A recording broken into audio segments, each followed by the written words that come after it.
Sir, you're Sir, not you are sick. not sick. You are being You're being poisoned. poisoned. A whispered truth that chilled a ruthless billionaire. Sir, you are not sick. Sir, You are being you're poisoned. not sick. You're being poisoned.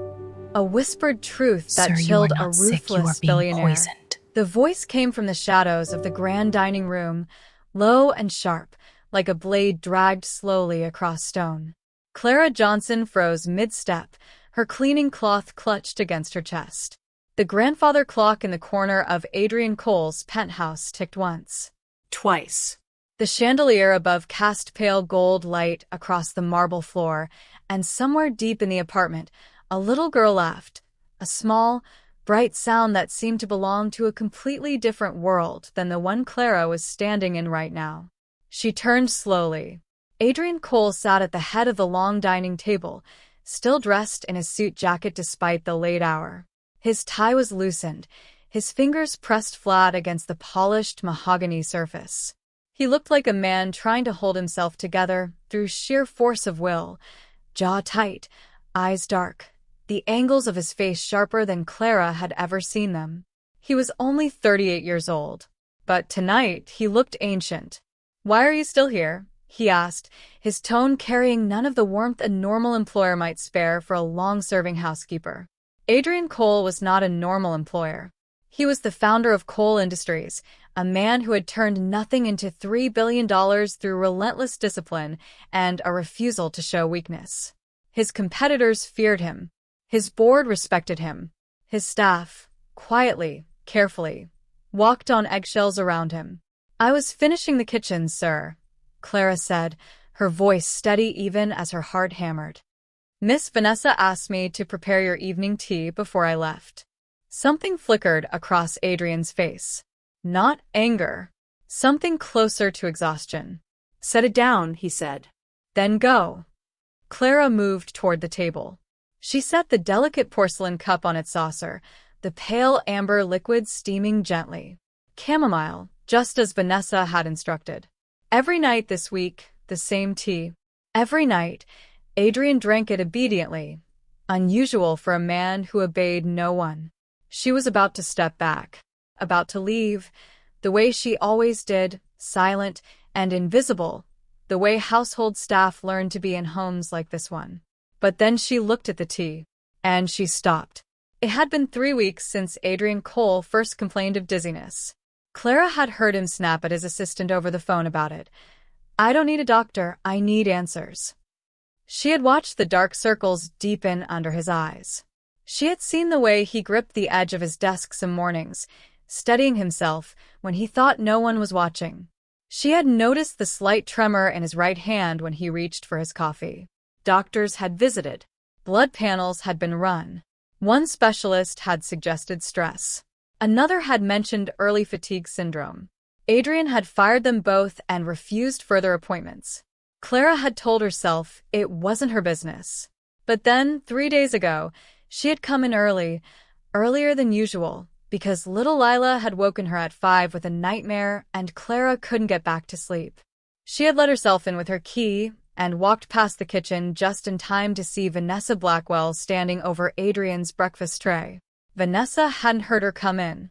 Clara had watched from the doorway, half hidden, as Adrian's fiancé unscrewed the cap of a small glass vial and tilted it, just barely, just the smallest measured amount, into the bowl of oatmeal on the tray. The movement was practiced, casual, like someone who had done it many times before. Clara had pressed herself back against the wall, her blood running cold. She had spent 3 days telling herself she was wrong, that it was a supplement, a vitamin, something innocent. She had spent 3 days rationalizing, second-guessing, terrifying herself into silence. But now, standing over this cup of tea, watching the steam curl upward in the quiet apartment, she thought about Adrian's trembling hand. She thought about the specialist he'd fired. She thought about the small glass vial. And she thought about Lila, her daughter, 3 years old, fast asleep right now in Clara's small apartment 4 floors below, dreaming whatever dreams 3-year-olds dream. A little girl who had nothing in this world except her mother. If Clara was wrong, she would lose her job. Maybe worse, Vanessa Blackwell had lawyers, connections, money. She could make Clara's life very, very difficult. But if Clara was right, she leaned forward, almost involuntarily, and looked at the tea again. There was a faint residue along the inner rim of the cup, barely visible, a slight discoloration where the liquid had touched the porcelain and dried, which made no sense because the tea had just been poured. Chamomile didn't leave marks like that. Clara's hands went cold. She looked at Adrian. He had opened a folder of documents and was reviewing figures, one hand loosely wrapped around a glass of water. He hadn't touched the tea yet. He always let it cool for a few minutes first. She had noticed that about him too, the way he was methodical about even small things. She had maybe 2 minutes. Her mind raced. She thought about every way this could go wrong. Every reason to walk out the door and pretend she'd seen nothing, knew nothing, was nobody. A maid. A single mother. A woman with rent due, and a little girl counting on her. She thought about Lila's face. She thought about Adrian's trembling hand.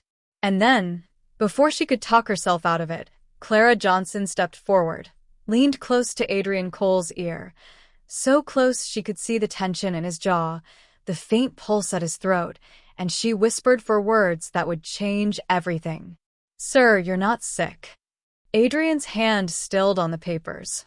The clock ticked once in the silence, and Clara closed her eyes, took one shaking breath, and said the rest.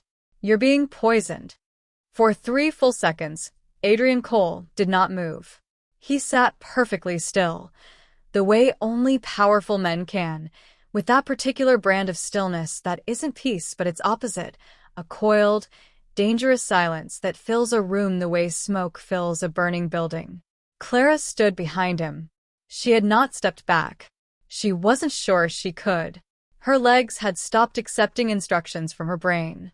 Then, very slowly, Adrian turned his head. His eyes found hers, and Clara had faced difficult things in her life. Poverty, grief, the particular exhaustion of raising a child alone. But the look in Adrian Cole's eyes in that moment was something she had never encountered before. It wasn't anger. It wasn't disbelief. It was something rawer than either of those. Something that cracked the carefully constructed surface of the most composed man she had ever worked for. It was the look of a man whose world had just lurched sideways. "Say that again," he said, quietly, the kind of quiet that had weight behind it. Clara's throat was dry, but she held his gaze. "I said, I believe you're being poisoned, sir. Through your food. Possibly your drinks." She swallowed. "I've been watching for a few days. I wasn't sure. I'm still not completely sure. But I think you need to know." Adrian stared at her. Then his gaze dropped, slowly, to the cup of tea on the table. He didn't touch it. "Who?" he said. Not a question. A word that fell from his lips like the first stone of an avalanche. Clara pressed her lips together. Her hands were shaking now. She couldn't stop them. "I saw Miss Vanessa. I saw her 3 days ago at your breakfast tray. Early in the morning." She added something from a small glass vial. She paused. "She didn't see me." The silence stretched so long that Clara began to think she had made a catastrophic mistake. Then Adrian stood up. It was the way he stood that told her everything. Not the fury of a man who didn't believe her, but the terrible, controlled stillness of a man who, in some locked-away corner of himself, had already suspected and had spent weeks refusing to look at the suspicion too directly. He picked up the cup of tea, turned it slowly in his hands, looked at the faint residue at the rim. His jaw worked. He set the cup back down, very carefully, and Clara saw his hand was not entirely steady. "How long have you worked for me?" he asked, without looking at her. "For years, sir." "Have you ever lied to me?" "No, sir." Another silence. Adrian turned away from her and stood looking out the floor-to-ceiling windows at the city spread below, the lights of Manhattan glittering cold and beautiful 40 stories down. Clara watched his shoulders, the way they rose once, sharply, as though he was forcing down something that threatened to come up. My doctor said stress, he said finally, his voice strange. Almost conversational. I know, sir. I believed them. A pause. Or I told myself I did. Sir. Why are you telling me this, Clara? He turned back then, and his eyes were unreadable, the professional mask sliding back into place even over the cracks. You could have walked out that door. Stayed out of it. Most people would have. Clara thought about Lila asleep downstairs. She thought about how she'd stood in the kitchen doorway 3 days ago and watched that little glass vial, and how she had gone home that night and held her daughter too tight and cried silently into her hair. Because I have a daughter, sir, she said simply. She's 3. And if someone was hurting her, if someone was slowly hurting my little girl, and someone else saw it and said nothing, I don't think I could live in a world like that. Adrian looked at her for a long moment. Something shifted in his face. Something that didn't have a name in the vocabulary of a man who had spent his adult life building walls. You have a daughter, he repeated. Her name is Lila. A beat. Then, she's in the building? Staff quarters, sir. 4th floor. She's asleep. Adrian nodded once, a small, tight movement. Then he straightened, the billionaire snapping back into place over whatever had briefly shone through. His eyes sharpened. His voice went cool and precise. I need you to not say a word of this to anyone until I tell you to. Can you do that? Yes, sir. I need that teacup. I'm having it tested tonight. Clara nodded. There's also the breakfast tray. I saved the bowl from 3 days ago, sir. I don't know why I saved it. I couldn't throw it away. Adrian stared at her. You saved it. I put it in a sealed bag and hid it in the back of my cleaning supply closet. She hesitated. I didn't know what else to do with it. For the first time, something that might, distantly, in another life, have been mistaken for gratitude crossed Adrian Cole's face. Get it, he said. Now. Clara moved. And somewhere in the building below, completely unaware that her mother was in the process of saving a billionaire's life, little Lila slept on, dreaming her 3-year-old dreams, wrapped safe in the knowledge that her mommy was, as always, nearby. Clara brought the sealed bag up from her supply closet at 11:47 at night. By midnight, Adrian had made 3 phone calls, each one short, each one to a number Clara suspected very few people had. A private toxicologist, she gathered, a security consultant, and a third call that Adrian made standing with his back to the room, his voice so low she caught only fragments. I need confirmation before I move. Tonight. Not tomorrow. No one else.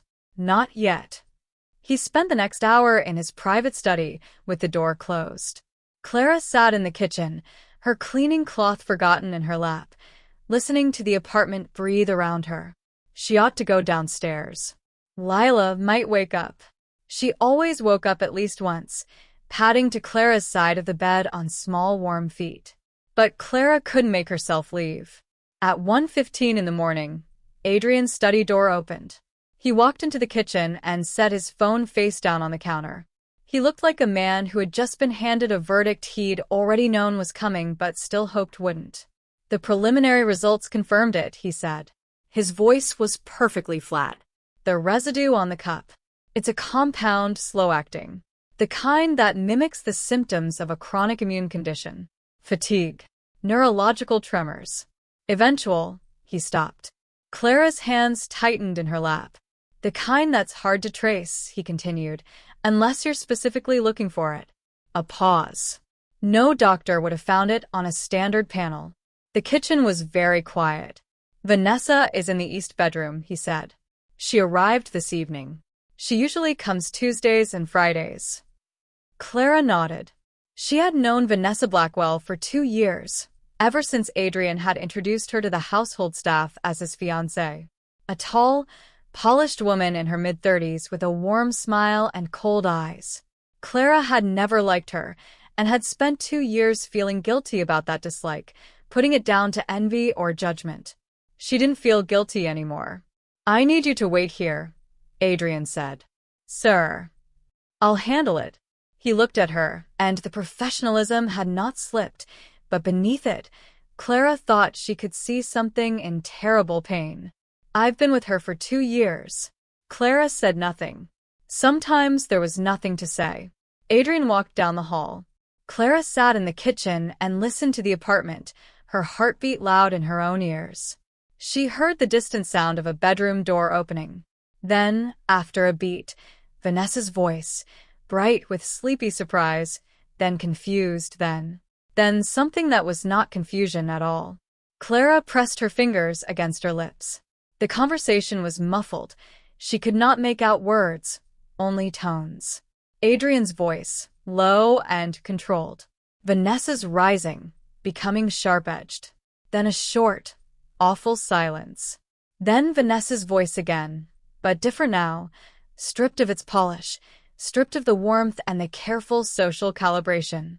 What was left underneath was not pleasant. Clara had been a housekeeper long enough to know that the truest measure of a person was not who they were on their best behavior, but who they became when the floor dropped out from under them. And what she heard from down that hall, the coldness, the calculated deflection, the pivots so fast from denied innocence to bitter justification, told her everything she needed to know about Vanessa Blackwell's character. She heard Vanessa say, clearly enough to carry, "You are going to leave everything to your cousin." I was supposed to just smile about that.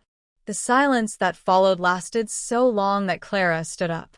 Then she heard Adrian say, in a voice like winter, "Get out." 3 minutes later, Vanessa Blackwell came down the hall with a coat thrown over her nightgown, a bag over one arm, and her face arranged into a mask of contempt that didn't quite hide the panic underneath.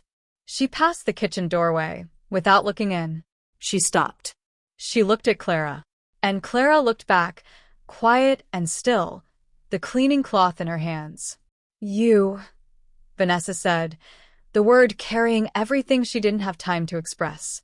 Clara said nothing. Vanessa laughed once, a short, ugly sound, and walked to the elevator.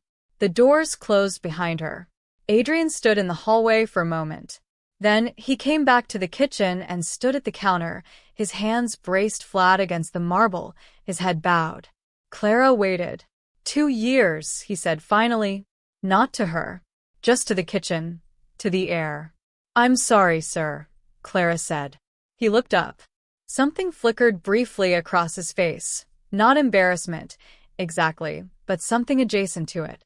Vulnerability. The kind that men like Adrian Cole weren't built to carry. "I'm not easy to work for," he said. Clara blinked. "No, sir." Most people with information like this would have used it differently. Leverage. Money. A story to sell. He looked at her steadily. "You told me because of your daughter." "Because of what was right," Clara said quietly. A pause. "Then, that's the same thing." And for the first time in 4 years of working in this apartment, Clara saw something cross Adrian Cole's face that she had never expected to see there. It looked very much like humility. At 2 in the morning, the knock on Clara's apartment door was soft. Tentative. Nothing like the assured, commanding presence she associated with Adrian Cole. She had only just arrived back downstairs. She'd changed out of her work clothes and was standing at Lila's bedside, watching her daughter sleep, the way she sometimes did when the world felt too large and too frightening, just standing there in the quiet, watching the small chest rise and fall. The knock came again. Clara frowned and went to the door. She looked through the peephole and went still. She opened the door. Adrian Cole stood in the hallway in his suit jacket, tie now completely removed, the first 2 buttons of his shirt undone. He looked out of place in the narrow staff corridor, too large, too polished, too contained for this small and honest world. He was holding the empty cup of chamomile tea. He started and then stopped. He looked briefly, uncharacteristically, uncertain. "I wanted to make sure you were all right." Clara stared at him. In 4 years, he had never come to the staff quarters. In 4 years, she was fairly certain he had never checked on anyone's well-being without an agenda attached. "I'm fine, sir," she said carefully. "And he glanced past her. "Your daughter." She's sleeping. Good. He looked down at the cup in his hands, as though he'd just remembered he was holding it. I want to have this properly analyzed and logged for the. He stopped. Started again. For legal purposes. There will be proceedings. You may need to give a statement. I understand, sir. I'll make sure you're protected, he said. Legally. Financially. If Vanessa. His jaw tightened. She has lawyers. I want to make sure you and your daughter are not touched by any of this. Clara felt something warm and complicated move through her chest. That's very kind, sir. It's the minimum. His eyes met hers. You risked quite a lot tonight. So did you. A pause. Neither of them said anything for a moment. Somewhere behind Clara, Lila stirred in her sleep, a small sound, a little sigh, the particular unconscious commentary of 3-year-olds. Adrian looked past Clara toward the sound, and something extraordinary happened to his face. It didn't change dramatically. There was no sudden softening, no Hollywood moment. It was subtler than that. More real. The rigid lines of his expression simply loosened, the way a fist loosens when the threat has passed. Something in his eyes that had been held very tightly behind walls and discipline and decades of armor just let go a little. How old did you say she was? He asked. 3. What's she like? Clara glanced back at the bedroom doorway. Loud, she said, and then softened it with a smile. And brave. She's brave for someone so small. She takes after her mother, Adrian said. Clara looked at him quickly. He didn't seem to realize he'd said it. He was still looking toward the bedroom, his expression quiet and thoughtful. Then, from the bedroom, there was the unmistakable sound of small feet hitting the floor. Lila appeared in the doorway a moment later, rubbing one eye with a fist, her dark curls chaotic from sleep, wearing her favorite pajamas, the ones with the tiny yellow stars. She blinked at the bright light of the hallway.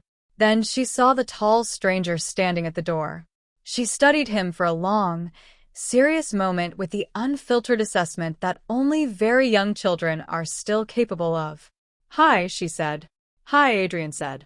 And his voice was different, not the boardroom voice, not the voice he used with staff. Softer. Uncertain in the way people sometimes are around small children, afraid of saying the wrong thing. You're the man from upstairs, Lila informed him. Mommy cleans your house. She does, he agreed. Lila padded forward until she was standing right in front of him, craning her neck back to look up at him. She had no concept of $3 billion or corporate boards or the particular terror his name inspired in certain industries. She saw a tall man with tired eyes who was standing at their door at 2 a.m. looking like he needed something he didn't know how to ask for. Are you sad? She asked. Adrian blinked. Clara made a move to intercept her daughter, but Adrian held up one hand slightly, not a command, just a pause. A little, he said honestly. Lila considered this.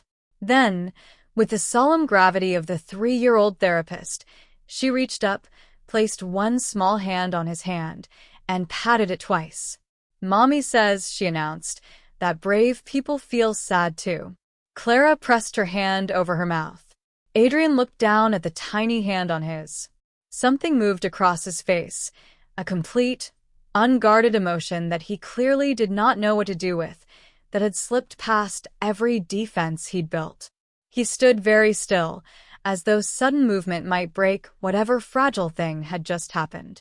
Your mommy, he said, his voice slightly rough, is very smart. Lila nodded vigorously. I know. She patted his hand one more time, satisfied, then turned around and padded back to bed. Adrian stood in the doorway for a moment after she disappeared. When he turned back to Clara, his eyes were bright. Just slightly. The kind of bright that a man like him would never acknowledge. Good night, Clara, he said. Good night, sir. He walked back down the hallway, and Clara leaned against the closed door, hand still over her heart, and breathed. The days that followed were a storm. Vanessa Blackwell did not go quietly. Clara had not expected her to. The toxicology report came back 48 hours later, complete and damning. The compound in Adrian's food and tea was identified as a slow-acting neurotoxin, the kind that required specific knowledge to obtain, and even more specific knowledge to administer in doses calibrated to sicken without immediately raising alarms. It was not something purchased carelessly. It was something planned. The legal proceedings began almost immediately. Vanessa's team released a statement claiming the accusations were fabricated, a disgruntled employee, they implied, with a grudge. They didn't name Clara outright, but the implication was clear enough that Clara found her phone buzzing with numbers she didn't recognize, and Lila's daycare called once to ask if everything was all right, which told her that someone had been asking questions. Adrian had been true to his word.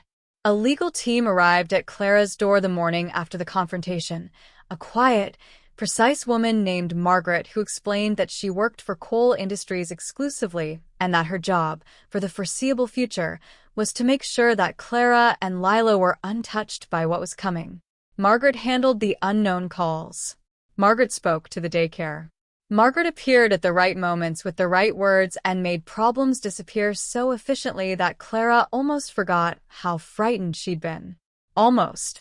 Because fear, once it takes up residence in a person's chest, doesn't simply leave because the immediate danger has passed.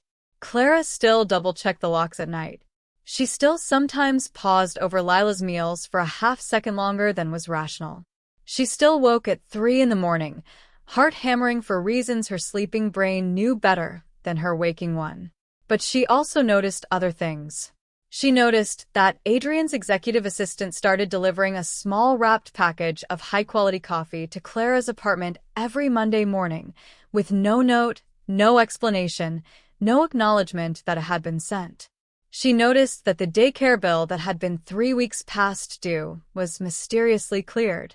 She noticed that a new safety lock appeared on her apartment door one afternoon while she was at work, installed by a locksmith who told her only that it had been arranged by building management. Building management that, as far as Clara knew, had never taken this kind of interest before. She mentioned none of this to Adrian directly. Their relationship had not shifted into the territory where such things were spoken aloud. He was still her employer. She was still his housekeeper. The hallway exchange at 2 a.m. existed in a separate, unspoken chapter that neither of them had yet found the words for. But it was there.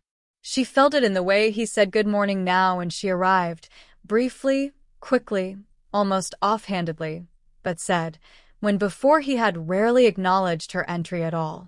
She felt it in the way his eyes tracked her in a room with something new in them, not possession, not pity, but something that felt like awareness.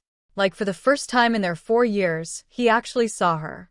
Lila, for her part, had no patience for any of this adult indirectness. She had developed, in the aftermath, a theory about the tall man from upstairs. Her 3-year-old brain had processed the events of that night in the particular way 3-year-olds process things. Not the fear, not the politics, not the legal proceedings, but the part where a sad man had stood at their door at 2 a.m, and her mother had been, apparently, the most important person in the world to him that night. She had decided, with the absolute conviction of the very young, that the man from upstairs was family. She began referring to him as Daddy Adrian. Clara corrected this multiple times, with increasing lack of success. She found out that Lila had informed Adrian directly on a Tuesday, in the elevator. Lila had been on her way to daycare, Clara running slightly late, and Adrian had stepped into the elevator going down in his morning suit. And Lila had looked up at him with complete confidence and said, "Daddy Adrian, Mommy packed my lunch today, and I think there's too many carrots." Adrian had apparently looked at Clara over Lila's head for one long, complicated second. And then he had said, with the gravity of a man closing a major acquisition, "I'll have someone look into that." Clara had been mortified for approximately 2 days. Then she had seen Adrian on his way out one evening, and he had paused at the kitchen door and said, with no preamble, "Is she actually unhappy about the carrots, or is it a negotiating position?" Clara had stared at him. "Sir, your daughter. The carrots." His expression was studiously neutral. I'm trying to understand whether she's staging a protest or whether she genuinely doesn't like them. Clara felt something unexpected rise in her chest, something light and warm and almost laughing. She likes them fine, she said. She just wanted leverage. Adrian considered this for a moment. Smart kid, he said, and walked out. And Clara stood in the kitchen, her hand pressed over the smile she wasn't quite sure what to do with, and thought that somewhere in the wreckage of betrayal and fear and 2 a.m. confessions, something entirely new and unplanned had begun growing in the corners of a life she had thought she knew by heart. 6 weeks after the night everything changed. Adrian Cole did something he had not done in 11 years of running one of the most formidable companies in the country. He took a day off. Clara arrived at the penthouse at 8 in the morning to find him sitting at the kitchen table. Not the dining room, but the actual kitchen, with its worn oak table and the window that looked out over the rooftops. In jeans and a plain dark shirt, with a cup of coffee and a stack of unopened mail he was clearly ignoring. She stopped in the doorway. "Sir?" "I moved my 9 o'clock, he said, not looking up from the mail he wasn't reading. "And my 10. And the rest." "Are you?" She paused. "Are you feeling all right?" He looked up then, and Clara noted, with a quiet surprise she kept off her face, that the dark circles were nearly gone. The tremor she had noticed for weeks in his right hand, the one she had watched and worried over, was absent. He looked, for the first time in the months she had been tracking his quiet deterioration, like a man who had slept. "The doctor cleared me yesterday," he said. "Complete detox. No residual effects." He paused. "Apparently I'll live." "I'm glad to hear it, sir." "Clara." He said her name in a different register than usual, not the clipped summoning tone, not the professional shorthand. Something more deliberate. "Sit down." She sat. It was an unusual thing, to sit at the kitchen table with Adrian Cole, and they were both aware of it. He looked at her steadily. "I've been thinking about what to say to you for 6 weeks, he began.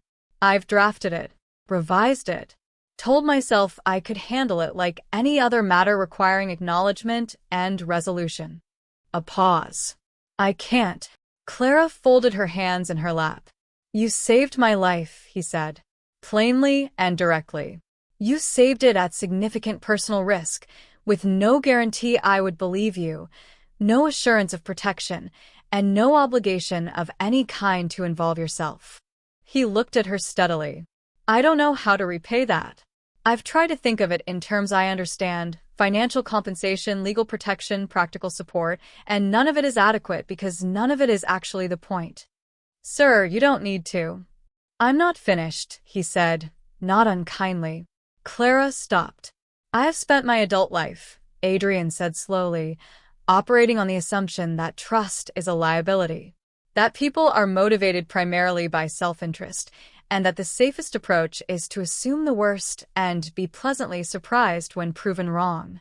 He looked down at his coffee cup. "I was nearly killed by someone I trusted without question, and I was saved by someone I had barely looked at for 4 years." Clara said nothing. "I want to look at that more carefully," he said. "What that means about the choices I've made. What it means about—" He stopped. He was not a man accustomed to finishing sentences like this one. "I've spoken with my attorney about formalizing a position for you. Not housekeeper, something with appropriate compensation and title, if that's something you'd want. But that's not the point either." He exhaled. "I'm trying to say something, and I'm making a mess of it." Clara looked at him gently. "You're trying to say thank you," she said. He met her eyes. "Yes," he said. "You're welcome, sir." A beat. "Adrian," he said. Clara blinked. "Sir? You can call me Adrian." A slight, wry tilt at the corner of his mouth. "Your daughter already calls me Daddy. I think we've passed the sir threshold."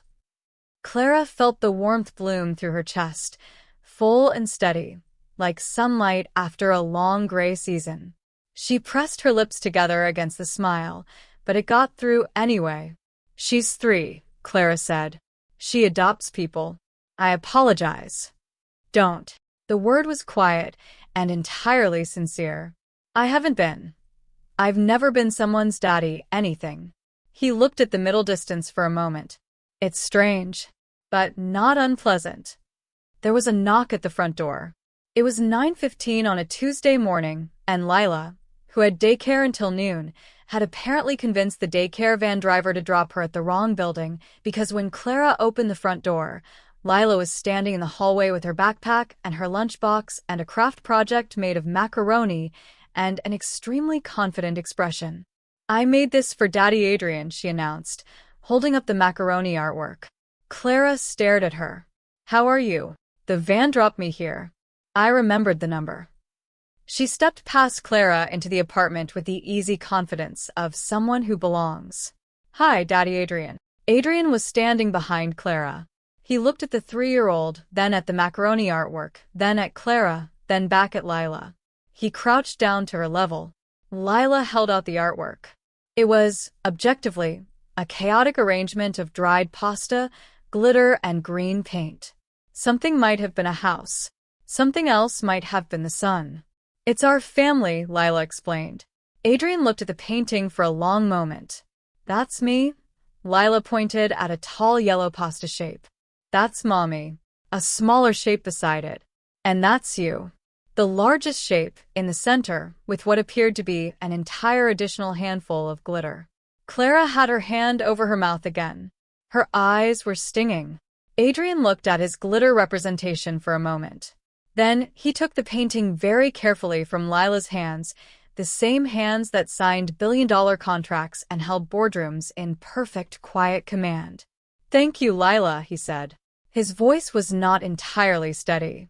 You can put it on your refrigerator, she advised seriously. That's where the important ones go. Adrian looked up at Clara. And Clara saw, in the face of the most ruthless man she had ever worked for, in the face of someone who had been betrayed and poisoned and stripped bare by someone he'd loved, she saw something growing, careful and new, like something learning to trust the ground again. He stood.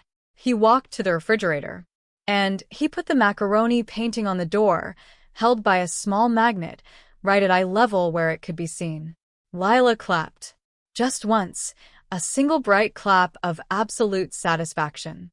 And in that kitchen, with the morning light coming through the window and the city humming 40 stories below, Clara Johnson felt the last of her fear finally, quietly, let go. She had walked into a billionaire's apartment as a housekeeper, and somewhere in the dark hours of a Tuesday night, armed with nothing but a sealed bag and 4 whispered words, she had changed the course of 3 lives, including her own. Love, she thought, doesn't always arrive announced. Sometimes it arrives at 2 in the morning, wearing a plain dark shirt, with tired eyes and a hand that has finally stopped trembling. Sometimes it arrives at 9:15 on a Tuesday, carrying macaroni art. And sometimes, if you're brave enough to whisper the truth when silence would have been so much easier, it stays. The end. If this story moved you, like, share, and come back for more stories of courage, love, and second chances.